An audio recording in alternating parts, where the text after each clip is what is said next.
Ada was the daughter of a high-ranking officer in the German army, known for being one of the most ruthless officers in the battlefield. He lost his life the same day his country declared defeat.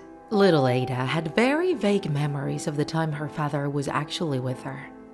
She was entirely raised by her mother, and her father lied to her all her life, telling her that he was just traveling and that one day he would come back to see her. He said he was a very busy entrepreneur and was working very hard to send them money. Ada also loved to spend hours looking at the photo at her house's entrance, where the three of them appeared smiling like a happy family. She wished to experience that so much that each morning she would ask her mom if there were any news about her dad. Then one night, when Ada was 9 years old, her mother had to rush out after she was informed of something terrible. Ada's uncle had suffered from a heart attack and was hospitalized because of his critical condition. Little Ada had never been alone in the house and even shared her bed with her mother to feel protected. And even though she was scared, she convinced herself that her uncle would get better and her mom would come back pretty soon. However, later that night, Ada heard steps coming from the hallway. "Mom?" she asked, but nobody answered. She thought it must have been her imagination, but even then, she completely covered herself in her blanket to feel safer.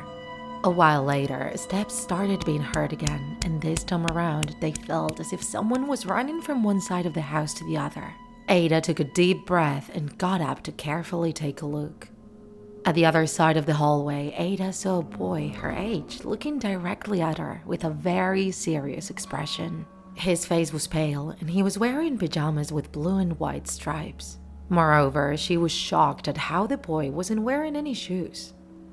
She asked the boy who he was and how he got in, but he didn't answer and didn't move a muscle. A few seconds later, he started walking slowly towards Ada, and as he walked, he was leaving red footprints on the floor. Little Ada was paralyzed. She felt how her arms and legs were not responding and her entire body was shivering.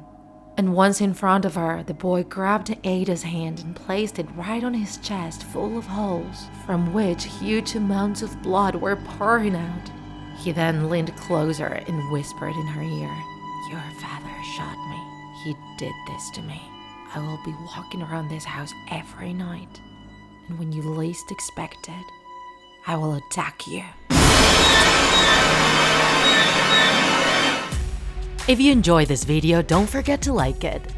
And if you want to see more Draw My Life horror videos, subscribe to our channel. See you in the next episode.